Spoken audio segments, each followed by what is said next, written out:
नमस्कार, मैं हूं रविंद्र जैन और आप देखना शुरू कर चुके हैं सबकी खबर। आज मध्य प्रदेश के वन एवं पर्यावरण मंत्री रामनिवास रावत का राजनीतिक वनवास शुरू हो गया है।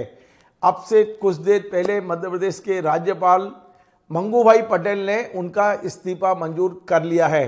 यद्यपि उनके समर्थक और तमाम लोग ये अटकलें लगा रहे हैं कि रामनिवास रावत की राजनीतिक नियुक्ति होगी, उन्हें निगम मंडल में कोई दायित्व दिया जा सकता है। लेकिन हमारे सूत्र हमें बता रहे हैं कि फिलहाल जनवरी तक मध्य प्रदेश में किसी प्रकार की कोई राजनीतिक नियुक्ति की संभावना नहीं है।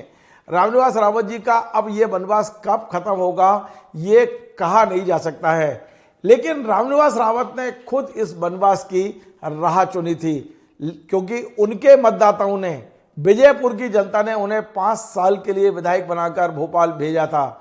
लेकिन रामनिवास रावत अचानक कांग्रेस छोड़कर बीजेपी में चले गए और भारतीय जनता पार्टी में जिस तरह बहुत तेज घटनाक्रम चला, पहले वे बीजेपी में गए, फिर उन्हें मंत्री बनाया गया, फिर वे उनको उपचुनाव लड़ना पड़ा, उपचुनाव में उनकी पराजय हुई, पराजय के बाद उन्होंने इस्तीफा दिया और आज इस्तीफा मंजूर हो गया है। यद्यपि मैं आपको बता दूं, रामनिवास रावत बहुत ही प्रतिभाशाली, मिलनसार और एक अच्छे जनसेवक के रूप में उनकी छवि रही है, कम से कम श्योपुर और विजयपुर में। दरअसल रामनिवास रावत की ये लाइन थी नहीं, वे तो एक ऐसी लाइन पर चल रहे थे। शुरुआत उनकी थी कैरियर बनाने को लेकर कि उन्होंने पढ़ाई में LLM किया था। आप सोचिए LLM किए हुए कितने कम उस समय, ये बात शायद 85-86 की रही होगी जब उन्होंने छात्र जीवन में LLM किया था और अच्छे मार्क्स से किया था। हमारे पास सूचना यह है कि 1988 में रामनिवास रावत का चयन सिविल जज के लिए हो गया था। यदि उन्हें 88 में सिविल जज ज्वाइन किया होता तो संभवतः भी आज हाई कोर्ट के जज होते, क्योंकि जिस तरह से उनका कैरियर एकदम से ऊपर की तरफ गया है, जिस तरह वे स्टडी करते हैं, पढ़ाई करते हैं और जिस तरह का उनका काम करने की स्टाइल है, निश्चित तौर पे सिविल जज से वे आज हाई कोर्ट जज तक पहुंच सकते थे, ये संभावना है।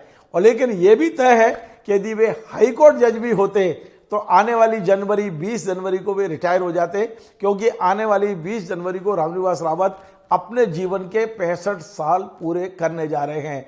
अब मैं आपको बताता हूं कि रामनिवास रावत के साथ ऐसी क्या मजबूरियां रहीं, रामनिवास रावत किस तरह से बने विधायक और अब रामनिवास रावत का राजनीतिक भविष्य क्या दिखाई दे रहा है। मैं आपको बताऊं कि बेशक उनकी शुरुआत युवक कांग्रेस से हुई, छात्र राजनीति में उन्होंने युवक कांग्रेस ज्वाइन कर ली, NSAI ज्वाइन कर ली और वे लगातार कांग्रेस पार्टी से 5 बार विधायक रहे। कांग्रेस पार्टी ने उन्हें मध्य प्रदेश का कार्यकारी प्रदेश अध्यक्ष भी बनाया, मध्य प्रदेश के वे कांग्रेस के कार्यकारी प्रदेश अध्यक्ष भी रहे। लेकिन अभी 2018 के चुनाव में विजयपुर की जनता ने उन्हें फिर से तिलक किया था और 5 साल के लिए चुनकर विधानसभा भेजा था। लेकिन जो परिस्थितियां विजयपुर की थी, जो रामनिवास रावत पर हमले हो रहे थे व्यक्तिगत, उसकी लंबी चर्चा करना मैं उचित नहीं समझता हूं।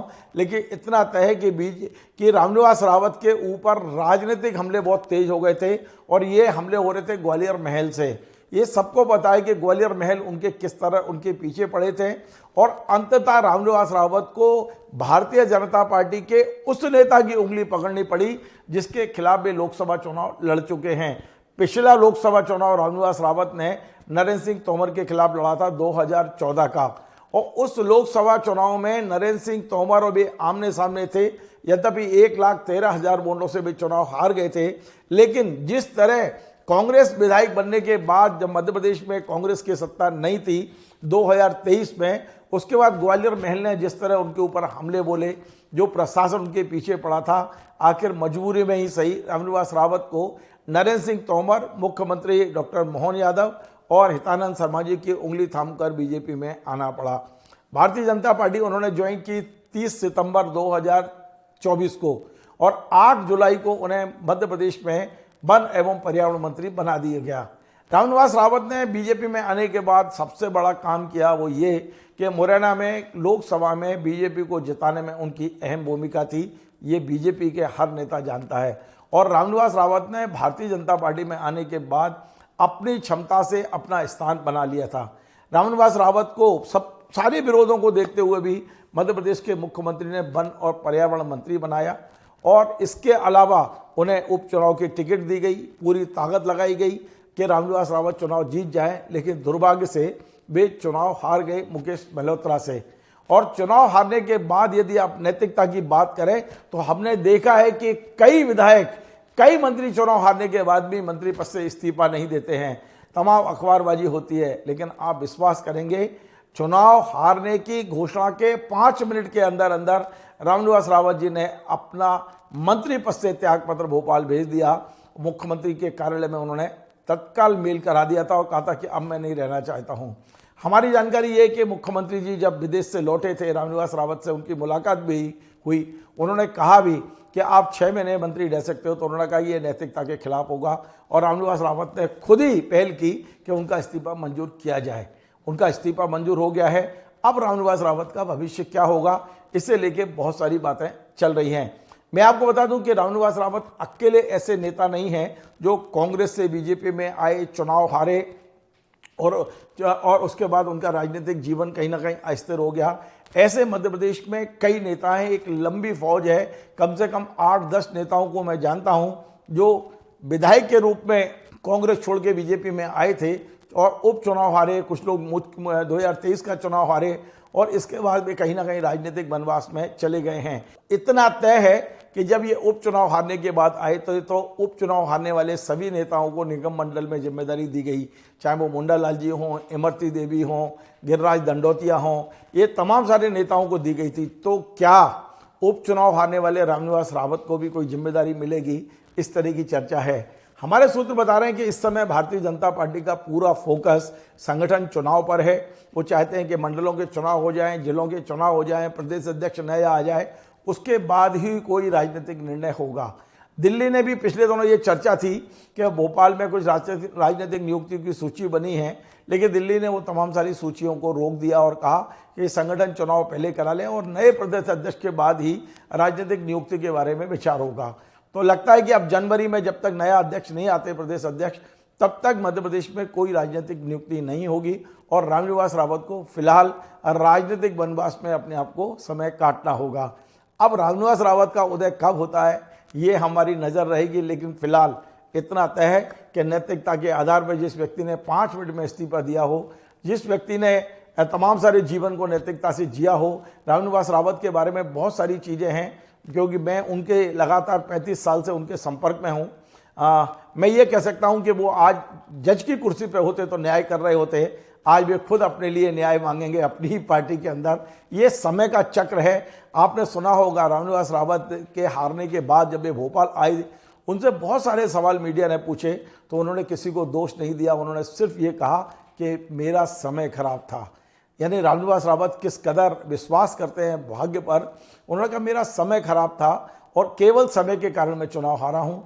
निश्चित तौर पर एक ऐसा समय रहा कि इस बार रामनिवास चुनाव हार गए हैं, लेकिन ऐसा नहीं है कि अभी 65 साल की उम्र ऐसी उम्र नहीं है कि बहुत ज़्यादा वो वृद्ध हो गए हैं। निश्चित तौर पे अभी उनके पास 10-12 साल ऐसे हैं कि वे सक्रिय राजनीति मध्य प्रदेश की भारतीय जनता पार्टी में रह के कर सकते हैं। देखना है कि भारतीय जनता पार्टी उनका उपयोग किस तरह से करती है। मैंने पूछा था अपने सूत्रों से कि क्या रामनिवास रावत का संगठन में कोई उपयोग होगा, तो अधिकांश नेताओं का कहना है कि नहीं, संगठन में नहीं, उनका सत्ता में उपयोग होगा। और वैसे भी आप देखें कि रामनिवास रावत बीजेपी में आने के बाद मुख्यमंत्री के विश्वास पात्र बन गए हैं। मुख्यमंत्री से उनकी ट्रेनिंग अच्छी है। हितानंद जी शर्मा जो संगठन महामंत्री हैं, उनसे ट्रेनिंग अच्छी है और भारतीय जनता पार्टी उनका उपयोग रावत बहु सीटों पर करना चाहती है। रावतों में भारतीय जनता पार्टी के पास कोई बड़ा नेता नहीं था, यदि रावत नेता हैं बीजेपी में, लेकिन जिस तरह का कद रामनिवास रावत का है तो सामाजिक सरोकार और सामाजिक उनका जो जातिगत आधार है उसका लाभ बीजेपी रामनिवास रावत के रूप में लेना चाहती है। देखते हैं कि किस तरह से रामनिवास रावत अब बीजेपी में आगे बढ़ेंगे, किस तरह भारतीय जनता पार्टी में जो एक खेमा आज भी विरोध कर रहा है, जो आज इस्तीफा रामनिवास रावत के इस्तीफे के बाद खुशी मना रहा है बीजेपी के अंदर। मैं भोपाल की बात नहीं कर रहा हूं, मैं ग्वालियर की बात कर रहा हूं, आप समझ सकते हैं। तो जो खुशी मना रहे हैं वो कितना रामनिवास रावत को आगे बढ़ने देंगे, क्या मुख्यमंत्री जी सबको अनसुना करके रामनिवास रावत को आगे बढ़ाएंगे, इन तमाम सारी चीज़ों पर हमारी नज़र रहेगी। लेकिन फिलहाल आज की खबर यह है कि रामनिवास रावत का राजनीतिक वनवास शुरू हो गया है। आपको हमारा कार्यक्रम पसंद आए तो अब इसे शेयर करें, लाइक करें, कमेंट करें और आपसे बार बार निवेदन है हमारे इस चैनल को सब्सक्राइब अवश्य करें। धन्यवाद।